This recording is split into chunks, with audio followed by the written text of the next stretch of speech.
Hello, and welcome to The Issue on the ASGCT Podcast Network. I'm your host, Emily Walsh Martin. This episode is a special treat and features the CEO of SalioGen, Jason Cole. And we'll be covering SalioGen's new transposase-based technology for inserting genes into the genome without double-strand breaks. We chat about their initial data in Stargardt disease using an LNP to deliver to photoreceptors. But we also cover his path to SalioGen and how it feels to move from small molecule development to genetic medicines. And we'll close out with the value of using a target product profile as a guide to derive strategy around development. We hope you enjoy the conversation. But first, it is no secret that I love ASGCT's Policy Summit.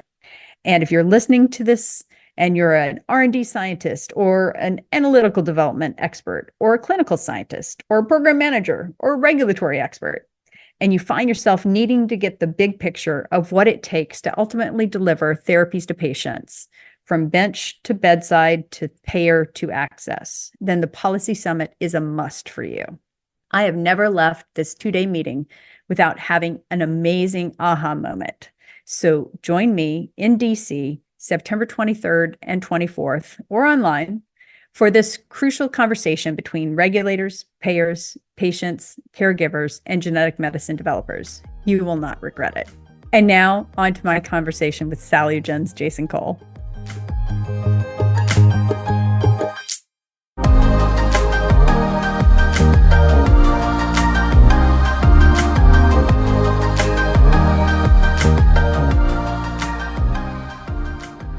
All right. Welcome to The Issue on the ASGCT Podcast Network.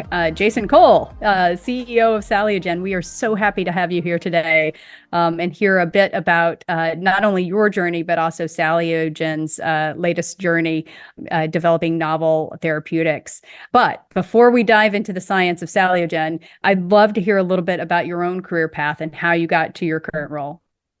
That sounds great. And Emily, I'm really glad to be here on The Issue with you. It's love to have these conversations about SalioGen. So my career path in biotechnology is a bit unconventional. So, I've been working in and around biotech now for 20 some years. I'm a lawyer by training, so a corporate and transactional lawyer. I started my career at Ropes and Gray, which is this big international law firm, but in the Boston office. And I started working on deals with life sciences companies, right? So IPOs, venture financings, M&A, you name it. And I noticed that everyone having the fun was at the company. So they were these cross-functional teams of people who had a real purpose, right? Developing therapies for patients and their families. And so I was fortunate where a client who had just gone public, a company named Combinatorics, offered me the job to be their general counsel. And I didn't really know what that meant at the time, but I knew I was eager to leave a law firm and be part of these just really talented groups of people. And so that was an amazing experience. I learned, how to be a manager. I learned a lot more about what it takes to discover, develop, and advance therapies. Unfortunately, a bunch of our therapies didn't work in phase 2. And so we ended up doing a creative, reverse merger to go after novel non-opioid targets in pain. That was also a great learning experience. And then what happened in that transition is I started the gradual process of changing my major from sort of a lawyer first to maybe a business person. Yeah. So I ended up, working on a bunch of operational groups like facilities, IT, business development, corporate development. And so our therapies at Zalicus also didn't work in phase 2. But then I was fortunate to really begin my gene therapy journey. And so I joined Bluebird Bio about a decade ago when the company was 100 people. We had the very beginnings of proof of concept data in our beta thalassemia program. And that allowed me to really join a company that was moving 4 first of their kind gene therapies to the clinic. And that was just a front row seat of all of the things that get you excited about genetic medicine, the patient impact, the things that are frustrating, the complexity, the cost, the access, reimbursement. But it was a tremendous ride. And so I was at Bluebird for 8.5 years, saw all sorts of scaling as we tried to build a fully integrated company across both CAR T and ex vivo gene therapies. In 2021, the board and the company decided that we should split in two, because those two sort of pipelines and strategies were becoming increasingly divergent in terms of how we were operating. Yeah. And so I spent most of 2021 cutting the company in two. So over that time, I'd become the COO of the company. And so I had to figure out both the transactional and operational aspects, which was fascinating. I don't know if I want to do that again in my career, but it was successful in creating these two independent gene therapy companies. I stayed at Bluebird, and that's when I sort of stopped doing the legal stuff, took on strategy, business development, finance, communications, and was really proud to get the company to our first two approvals of our gene therapies, Zynteglo and Skysona. I decided to leave Bluebird after those two approvals, really because I wanted to see if I could lead a company myself. I had done all the jobs I was probably qualified for at Bluebird, as I sort of changed my major. And I was really looking to find a company with a technology that was positioned where the future of gene therapy was going, at least in my opinion. And that means, non-viral, that means in vivo, and that means integrative. So kind of really permanently in there in the host genome. And I was doing some consulting while I was interviewing, and I found SalioGen and found their technology, which was still being kind of more widely applied. And I was able, through networking, to get introduced to a member of the board who put me into an ongoing CEO search process. And I joined the company a little over 8 months ago. And I'm really enjoying my first CEO gig.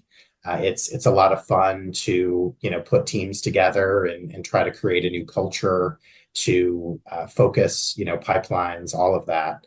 So I'm really fortunate to have found SalioGen as my first sort of CEO opportunity, and really excited to share our story at ASGCT a couple of weeks ago. Yeah, no, and what I love about your particular career path is similar to mine, right? You started in small molecules, and actually yours was a little more complicated, right? Because combinatorics was actually built on the premise that maybe a single small molecule wouldn't be enough. You needed a combination to unlock new biology and what have you. And so you started on complicated small molecules maybe before moving into gene therapy. And I'm just before we dive into SalioGen, I'm just curious, when you landed at Bluebird, do you remember what those first couple of weeks were like? Like, what were those aha moments? Because for me, it's always around one and done, which I think is something we often say in the field, and it cuts both ways, right? It means you get one shot on goal unless you have a redosable LNP technology, which we'll talk about later. And so, tell me about the aha moments you had maybe the first couple of weeks at Bluebird. Yeah, so it came pretty fast. So when I joined the company, my very first executive team meeting, right, where I'd met people in the interview process, but this was the first I'm here to work. Our chief medical officer, Dave Davidson, who's now over at Tessera, shared hot off the press data from our beta thalassemia program. And I think it was 1 month or 2 month data from our first patient.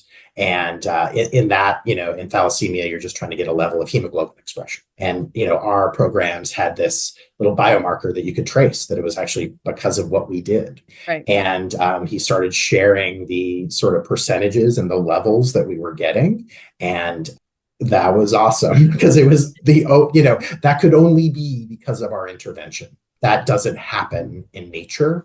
And so, when I was doing my homework around whether I should go into this crazy space of gene therapy, it was because of the sort of power of these medicines to have profound biological change with a single, intervention. And on my first day of work, it was well, there it is. So good choice. And so that was really eye-opening. But then simultaneously, the complexity was eye-opening, right? So we were working on our first IND for the sickle program in that same sort of first month. And our source of cells was from, bone marrow, right? Mm-hmm. Not, mobilized. And that's complicated, right? Yeah. But in the name of patience, that's what we wanted to start with to get into the clinic. So it's gene therapy. I love working in the field, partly because it's so complex and challenging. Right. Absolutely. I'm reflecting on what you just said. It feels like we sometimes have these sort of technological leaps, right, between version 1 and version 2. And generally speaking, those leaps often result in much better sort of either outcomes for patients or patient experience. So that's certainly a gratifying part of the field that we're in. So let's do a little bit of SalioGen talk. Sure. At the ASGCT meeting this year, you guys presented on some initial data from the Stargardt program. Interestingly enough, if people missed this talk because there was a lot going on, if you registered for the meeting and you missed the talk, you can still go to the archive until June 21st, 2024, and actually download the talk and watch it again. So I encourage people to do that as well. But you were talking about your SalioGen-based gene editing program, and in Stargardt disease, which is a hereditary disease resulting in progressive vision loss. I think it would be great to give the audience a 101 on how SalioGen works, big picture of the approach, how is it delivered, how it avoids making double-strand breaks, where it targets, all the good stuff that inquiring minds want to know. Sure. No, I'd be happy to do that. And after that little career intro, keep in mind this is a lawyer describing Right. complicated genetic biology, but part of the job is that. So our technology, which we call gene coding, that's the way we sort of brand it. As I said before, it's a non-viral in vivo technology that is really good at putting large genes in specific places with perhaps better safety compared to some more historical gene editing approaches. So how the heck do we do that? So our base enzyme is something we call SalioGen, but it's a transposase. So this is a class of enzymes that have evolved in mammals over millions of years to move DNA around. And there's a belief that this is how evolution happens, that how mammals continue to evolve and survive over time. So what we've done is we've taken some transposases and bioengineered them for therapeutic use to make them put genetic material in specific places to solve areas of disease that have maybe not been solved by first and second generation genetic medicine approaches. So how does that work? So the first place to start is a little bit to think about what our drug product is. So we've developed a lipid nanoparticle that has tropism to the photoreceptors in the retina. So we'll come back to that when we talk about Stargardts later, but just picture a lipid nanoparticle, but not for the liver, for the eye. In that LNP are two things. One is an mRNA that encodes for our enzyme, and then the other is a donor DNA of our gene of interest. And what's interesting about our technology is there is no theoretical limit in the size of DNA that we can integrate. There are limitations when you think about what can be encased in an LNP or other nanoparticles. That's really the limitation. But the way our technology works, that sort of donor DNA can be quite huge. So now to get to sort of how it actually works. So the mRNA goes into the cell, the ribosomes turn it into our enzyme, it goes into the nucleus where it meets the donor DNA. Once it's there, it grabs these TIRs on the donor DNA and then excises that donor DNA. It's a little linker that it just pops out. And then the enzyme searches the host DNA for a TTAA sequence. And the way our enzymes integrate is they have this specific non-random integration pattern that the company has been spending years characterizing and understanding. So unlike, say, a lentivirus that integrates anywhere, our enzymes are designed to just integrate at these TTAAs. So they're basically searching for a TTAA, and there are these hotspots or places where there's open chromatin or other places within the host DNA that it then finds. And then through basically a direct covalent link to both strands of the DNA, it directly transfers the gene into the host DNA with full fidelity. So there are a lot of other genetic medicine approaches these days that try to do reverse transcription, right? So it's, I try to explain this to people. It's like translating from like Spanish to English. We're not translating from Spanish to English. We're just putting the whole darn gene in. And so what makes that different from, say, CRISPR-based approaches, which, Jennifer Doudna and Dr. Charpentier have talked about the genetic scissors, right? We don't have scissors. We don't cut and then have the repair that creates the edit. And when you do that cut and repair, you can have things like indels, right? Insertions or deletions. Right. There are other sort of genetic abnormalities that may occur. And I think those are things you don't worry about too much in, say, an ex vivo setting. But in an in vivo setting, I think we all need to be really thoughtful about how that works. So our technology doesn't do that sort of cut. And as a result, we have less of that sort of genomic instability risk is the idea. And so that's how it works. And what's interesting is those little TIRs or ITRs I talked about actually now act as a barcode. So you can sequence DNA to then confirm that it is not integrated in a bad place. So what we found is our integrations are in predominantly intergenic and intronic regions, right? So places where you're not going to mess a lot up. And we've continued to understand these insertion patterns. And one of our posters at the ASGCT conference was actually all about the work we've done to characterize that insertion pattern. But there's not like a guide RNA, there's not a landing pad. It is basically like a Lego block that can only go certain places. Yep. And then when it goes there, it fits in nicely, is the analogy I try to use. Yeah. And so it's basically hunting for this TTAA in the genome. My assumption, maybe I'm wrong about this, is that chromatin state around those TTAs may play a role in what's accessible, what's not accessible. You are very correct. Yes. Okay. If the chromatin is more open, then those TTAs get hit, and if it is not as open, those don't get hit with as much frequency. Got it. And then when you guys look at in detail at sort of the insertion sites, is it so the thing that was always crazy with indels, right? And so this is going back to my time, being the program lead for at CRISPR Therapeutics. Correct. Right. So with the thing about indels, right, it could be a -1, it could be a +2, it could be a +3.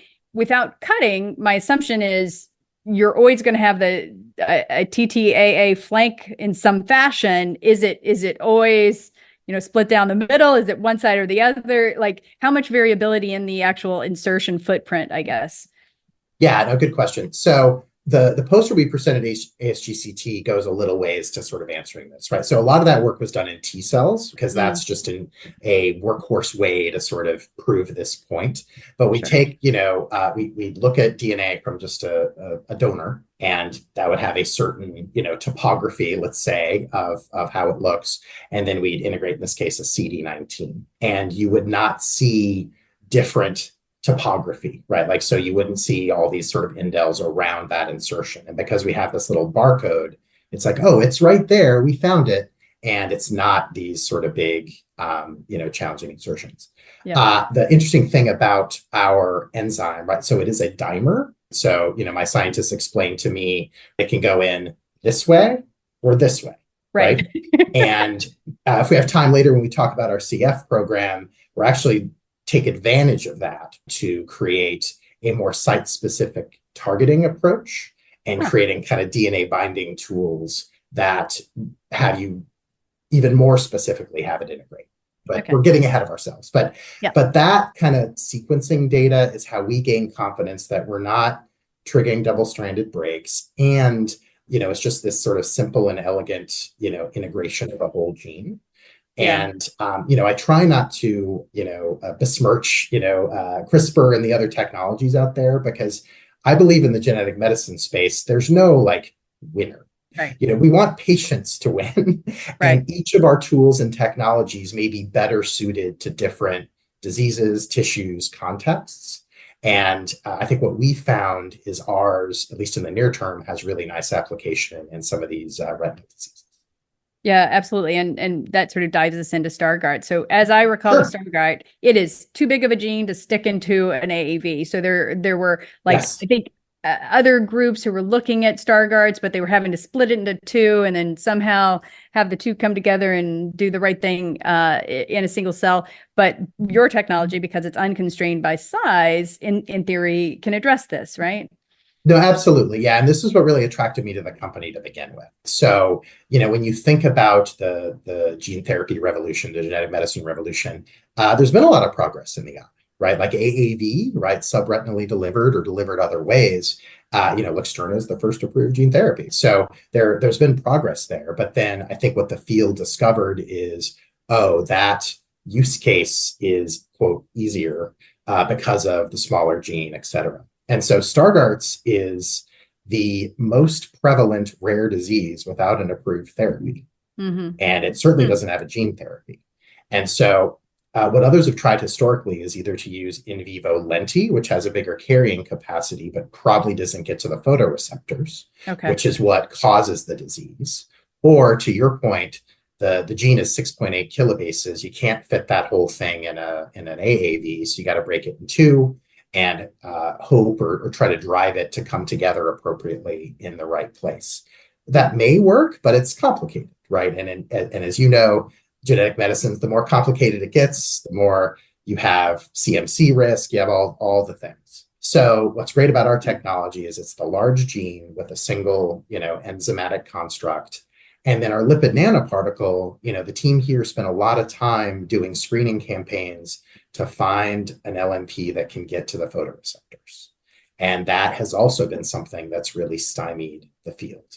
Right. Because Yeah. I remember like people were, so I think you said you guys had 40% transduction efficiency. I may be correct. misquoting. Yeah. Yeah. Which the audience seemed pretty impressed by that. I'm not a photoreceptor expert, but the audience Sure. seemed pretty impressed by that. So like that also is a leap forward, right? Yeah, so there are a lot of things, right? So it's not only like being able to get to the photoreceptors with an LNP, because a lot of LNPs have been poorly tolerated. So ours is well tolerated, so that's good. But then in addition, the way you treat these retinal diseases through subretinal injection is you create this thing called a bleb. So I view it as like a little blister that the retinal surgeon creates in this space between the retinal pigment epithelium, the RPE, the back of your eye, and the photoreceptors. And so if we can get our LNPs into that bleb, the data we have suggests that that expression in the treated area is 40%. When we look at data from like the whole eye, we also see 40% reduction in this toxic metabolite that causes blindness. Okay. So if you can make that bleb bigger, which is easier to do in human beings than monkeys and mice, we are even more bullish on in the clinic having enough sort of exposure for the gene therapy to do its job. Right. Wow, that takes me down a couple of lines of thought. So the first line of thought being, I think you sort of summarized one of the key questions that people often ask when choosing an indication, which is what's the minimum level of tissue correction I need to target in order to get full tissue level benefit. Yeah. And what you having been at Bluebird, it's a great example, right? There's a dogma where beta thalassemia, like in theory, you don't have to have every cell corrected. You can law of mass action. If enough cells are corrected, it'll win the day. But with sickle cell, it's a cellular population that will just be part of you. Correct. Exactly. With sickle cell, you kind of want a more uniform correction because if enough uncorrected cells build up in a tiny little capillary, they could occlude and have a vaso-occlusive event. So what I'm understanding you say about Stargardt's is that you are seeing potentially some sort of tissue level benefit at a distance from your sort of local correction near to a bleb. Is that right? Yeah, I think the way to think about it is the only photoreceptors we correct will be within that bleb. Yeah. I think in human beings we'll have the opportunity to make it larger to expand the potential impact. Yeah. It's actually an open question among experts in the field about what level's enough. right? Yeah. Like how many photoreceptors do you have to correct to have a therapeutic benefit? There's some old papers that are actually going at this backward that sort of say, how many photoreceptors do you have to still have to be able to see if you have Okay. Stargardt, right? Because you go blind from the inside out. And Okay. so that level is like 10 to 15%. I Okay. think folks who've been working in the Stargardt space think it's probably like more like 30 to 40. And Yeah. so the data we shared a couple of weeks ago is why the folks in the room were like, oh, yay, that's what we want to see. Right. And right before ASGCT, I was at Arvo hanging out with all the ophthalmologists, and they were also quite encouraged by the preclinical data they've seen with this program so far. And I guess with using an LNP as opposed to an AAV, while you might be able to increase the bleb, you might also have the ability to redose, or is that not the right way to think about it? Yeah, in this indication, I don't emphasize the ability to redose. I think it's theoretical, but then the funny thing about transposases is, they're colloquially jumping genes, so they can, we leverage them to put stuff in. They can take stuff out, right? Right. And so what's great about our enzymes is they have this really short half-life. Yes. And the same thing with the mRNA delivery. So we actually want to get in and get out of those cells. So if you think about redosing, we probably don't want to remobilize where we already put it. Right. And you'd have to go into a new territory, which you might not have enough space to do in the eye. Correct. Or like I'd have to engineer, I'm not in the lab, our team would have to re-engineer like a different sort of way of targeting it, right? Yeah. So we've generated some redosing data in other indications, but I think when I think about like the commercial and kind of patient impact of gene therapies, one and done is the goal, and we think we can achieve. That's great. Well, let's talk a little bit about cystic fibrosis as well. So that's one that you're pursuing with the Cystic Fibrosis Foundation, yes? It is, correct. Yeah. So when I think about, as we talked about, Stargardt's is like an ideal application of the advantages of our technology. I think CF is the next sort of broader, maybe systemic application of our technology. So in this case, right, what we're trying to do is the CFTR gene is smaller. It's 4.4 kilobases, right? But when we talk with our, investor/collaborator at the CF Foundation, what they want is, if you're going to integrate that thing, they want you to integrate it in a very specific place, right? So intron 1 of where the CFTR gene is normally. Okay. And so that means we need to engineer our enzyme to be site specific. So we've got a lot of different really cool strategies to do that. Part of how we do it is we actually use an approach to mutate our base enzyme to take away its natural ability to find that TTAA. So it keeps its ability to excise, to grab the gene, but then we take it away to give it back with zinc fingers. So we had a poster a couple of weeks ago at ASGCT where we're working with this group that uses AI and machine learning to develop these zinc fingers for these very specific parts of intron 1, where we want to put the CF gene. So we can then get target specificity there. So the gene is under endogenous control. So there's, concern in the field that you don't want to overdo it, right? You don't want to have all these promoters and things that might overshoot the expression you're trying to do. So we're trying to kind of put the full length normal gene in its appropriate home, as it were, to address cystic fibrosis. And what's interesting about this program for us is there are 2,000 mutations that cause the disease we call CF. The approved therapies cover about 90% of that. So there are 10% of patients that do not have a therapy at all, right? So they're waiting for their intervention. We could address that because our approach is, mutation agnostic. It's just the whole gene. But there are a bunch of patients on the existing, potentiators and correctors who are intolerant to those therapies, right? They don't tolerate them well, they don't respond well, and that may be up to 20% of those patients. And so what we're trying to do is come up with a one-time therapy that would certainly help the patients with nothing, but then also potentially displace these lifetime chronic therapies that CF patients will be, basically have to take for their whole life. Yeah. And the delivery side of this, so we're not coming up with our own LNP internally. What we're doing now is partnering with innovators in the nanoparticle space who are working on these LNPs that avoid the liver systemically and only go to the lung. So we're not taking an inhaled aerosolized approach. We'd like to get to the basal stem cells. And because our technology can fully integrate, we kind of go in the back door and then have those lung epithelial cells be corrected and then potentially, correct the disease. Right. So this is a big, audacious sort of goal, but I think as a company, we have the tools to go after this one-time all genotype cure. So let's do it. Let's give it a shot.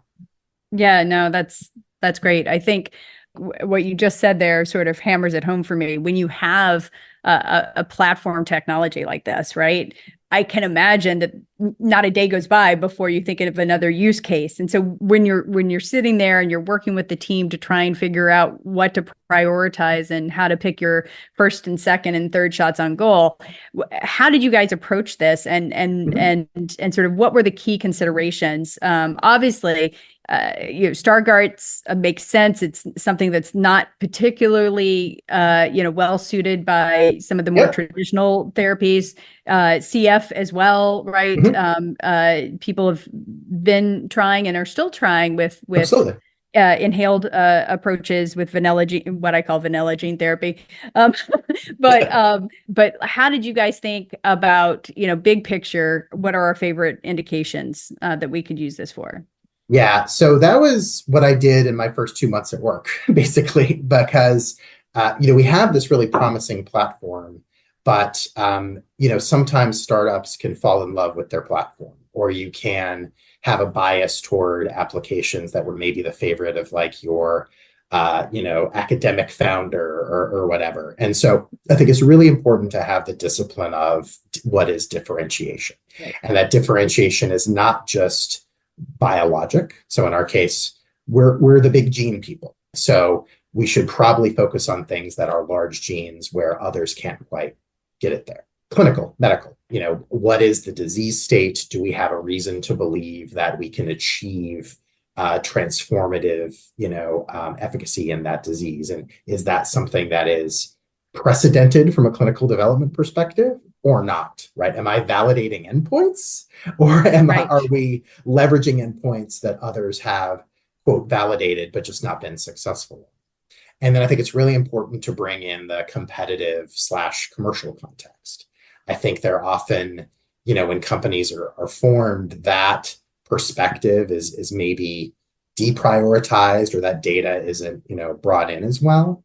You and I were talking a little bit about, my background. I've learned in my time in biotech that I'm quite often the dumbest person in the room I'm in, but I'm usually good at asking the question around scientific data, commercial opportunity, epidemiology, endpoints. And so as a company, that's really how we approached this, to say, okay, there's a clear differentiation story in Stargardt's. We believe there's a potential differentiation story through other inherited retinal diseases, and the CF example I gave you next. As we think about what's next, we're just going to use that same set of filters to make sure what we're doing is plausibly differentiated in the relevant time period, right? Because, gene therapy has exploded, genetic medicines have exploded. There are people ahead of us in certain areas that are really interesting. What's the argument that ours, if not is first in class, is best in class? Yeah. And those arguments, I think, have to be really convincing to be a second but best in class. Yeah. And I just think it's about surrounding yourself with smart people and data to make those, often hard prioritization decisions. Yeah, no, and I totally agree with you. The bar does appropriately seems to need to change after you have something that's at least starting to address the needs of patients, right? You have, like, genetic therapies will be doing a disservice to the patients we're trying to treat if we want to be me too. Like we Right. need to Right. differentiate. And I think yeah, it sounds like that's what you guys are trying to do is really figure out where this fits in the pantheon of options for the various Right. unmet needs out there, right? Yeah, and I think one thing I can't appropriately cite it, but I think I read a really good article a couple of years ago about in gene therapy. The title was "If You're Not First, You're Last," right? And it's kind of the Mm, Talladega Nights joke. And they had a bunch of examples around, if you're able to successfully get uptake and launch, which, as we all know, has been varied across our field, right? right. But it's hard to enroll trials. It's hard to get KOL engagement. It's hard to get investor capital if you struggle to articulate a value proposition that is not, we are the first therapy for this disease where there was nothing before. Right. And I think just folks who run companies and manage resource allocation, you just got to be really disciplined about that. Yeah, no, it's absolutely true. And in particular, I think of fields like CF perhaps where it is reasonably crowded, right? There are periods of time where you might have 1, 2, 3 trials enrolling for the same Yeah, subset of patients, those patients who are not well correct. served by potentiators and modulators. Yeah, And so it really what I have been impressed with, and this is even hearkening back to my days in hemophilia once upon a time, yeah, is that not only are providers becoming incredibly educated about the genetic medicines that we're trying to develop, but as well the patients are, yeah, and they're weighing their options, right? And so in God we trust, everybody else bring data, right? yeah. And so when you guys think about that, obviously there's the set of data that you're going to have to pull together for Stargardts to satisfy the regulators, but then there's also that set of data that you need to satisfy yourself and then satisfy the providers and patients. And do you guys think about your development plans in all those aspects of when you're putting together like which animal studies and how long and that kind of thing? So I think the honest answer is we aspire to have that comprehensive of a sort of set of analyses, but we're also a small biotech company, Right. Fair so enough. Fair there enough. are there are I've worked at companies with various levels of resourcing, and Yeah. there's the opportunity to do that patient funnel, which I'm sure you've seen, right, where it's like, okay, here's the epidemiology, here's actually how many are eligible, this is how many are under healthcare, and you get to these like true kind of like eligible patient numbers. We haven't done that at SalioGen yet, but we will. And I think we will when it comes time to take our target product profile or TPP and make it real through the endpoints we pick, and I'll call Yeah. the later stage clinical development. And so there's a bit of, it's not gut, but it's like enough data to feel positive about it. And then as your product performs preclinically or clinically, then you can adjust your TPP. You could test it. You could say, well, if it's only that, do I have a shot? Or if it's only that, do we have to, run another study? And then you get into these, like kind of sometimes tough decision moments. Right. So one of the things I've learned over time, and it's from a lot of good program executive, program leader types, is the power of a target product profile and staying Yeah. disciplined around. No, this is what we're trying to achieve, and if we don't achieve that, should we be doing this? Yeah. And again, I've seen them where there's aspirational and all these different versions. Right. But, Different columns for the different correct. levels of aspiration. This Absolutely. base level TPP, aspirational, you name Right. it. Well, and I'm glad we're talking about the target product profile because I actually don't think we've talked about that on one of these podcasts. And I think for me, when I first joined industry, coming from academia, as Yep. a postdoc, that was the first sort of aha moment of you kind of need to know where you're going. And for people who haven't like used a target product profile in their discovery efforts before on the podcast. The way I like to think of them, it's almost your miniature version of your label. So if you look up any drug, look up their label, like your target product profile is going to start to try and answer all those questions. And some are going to be, I don't know yet, but some of it has to be, okay, here's the study that's going to tell me what that answer is. Yeah.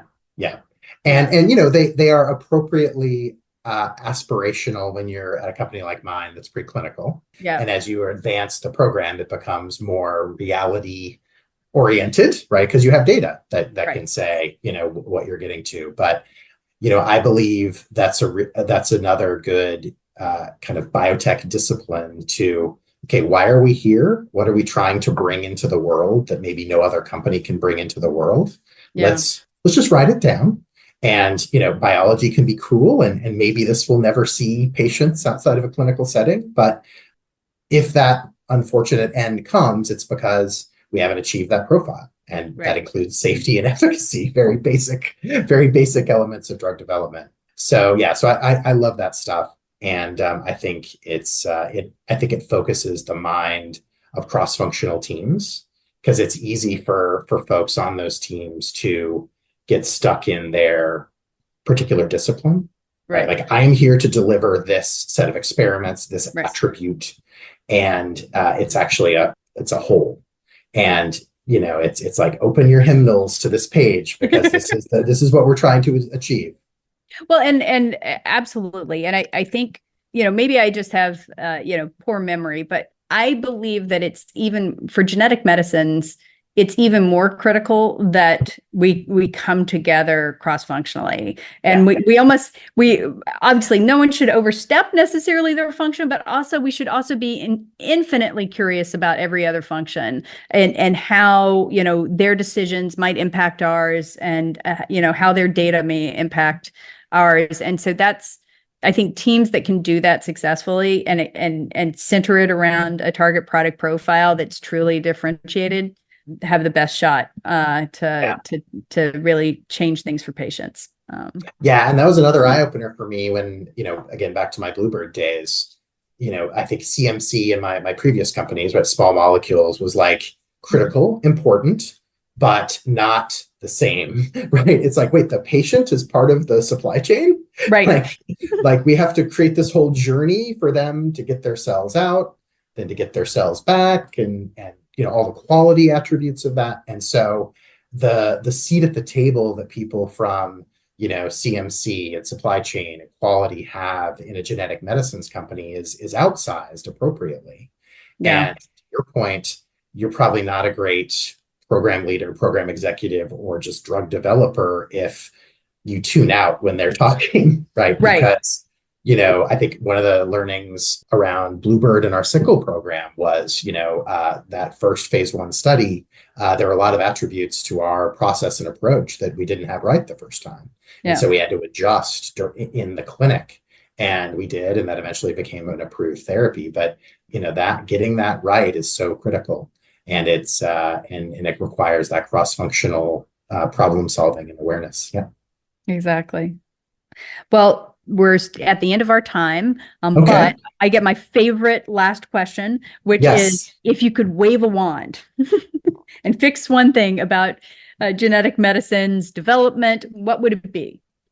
Sure. So if I could wave a wand, I would like to figure out how we can get access to genetic medicines for ultra rare diseases.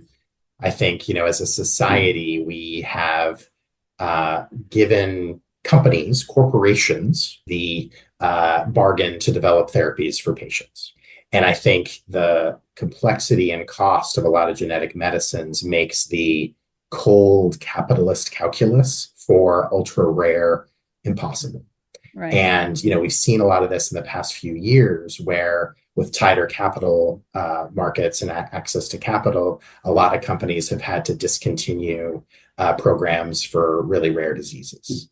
And these are programs that have the technologies there, the science is there, there's a cure there, but we can't get it there. And so this magic wand would have to touch all sorts of parts of the ecosystem, right? Yep. Because I mean, there's probably new business models. There's probably a different approach to regulatory. There's probably different approaches to things like quality, policy changes, incentives. But as we said earlier, the power of genetic medicines is so profound, Yeah. and there shouldn't be like you have to be this tall to get a gene therapy, like in terms of your epidemiology. Yeah. And I have direct experience of this from Bluebird at CALD, but I don't think there are many companies who develop a CALD drug anymore. Right. And this is a hard thing. I know there are people working on it and thinking of creative models, but that just for like society, we have these amazing medicines. We need to get them to everybody who can benefit. Yeah, I agree with that. And I think, part of the challenge, right? And it's similar to, I think, what you are describing you're going to do with, rare eye diseases, right? You're starting with Stargardt's to proof of concept, proof of mechanism, and then that'll open doors, right? And I'm hopeful that with a continued focus by our entire industry on publishing long-term data, like understanding what's working, what's not working, where we're sort of falling short, we can identify, what the right approach is for those rare diseases, and then figure out how to make it scale, right? Yeah. Yeah, because I think the FDA and the industry have been talking for decades now about like, what does a platform approval mean? Right. And I really applaud what like Peter Marks has done by creating the super office and the OTP, because you could envision a world where sponsors like SalioGen or any number of companies in our space, it's like, okay, I'm using the same LNP manufactured at the same place for the drug you just approved. The enzyme is the same. Right. The only thing that's different is this. Yeah. So could we just focus on this part? Right. I'm still going into the photoreceptors or what have you. I'm still like need to achieve the same level of correction. I'm just switching out what I'm replacing. Yeah. Right. Yeah. And it's almost like a master file of your fundamental kind of, whether it's delivery or genomic medicine platforms. And then the only thing you're swapping out is the genetic payload. Now, so we'll probably get close to that at some point in time, but I don't see it right around the corner. Yep. No, I fear you are correct, but I'm hopeful that with continued focus, we can get there. Well, thank you so much, Jason Cole, for taking your time to join us on the podcast today. And really appreciate all the knowledge you shared, and good luck with everything at SalioGen. Thank you, Emily. I really enjoyed our conversation. Thanks a lot.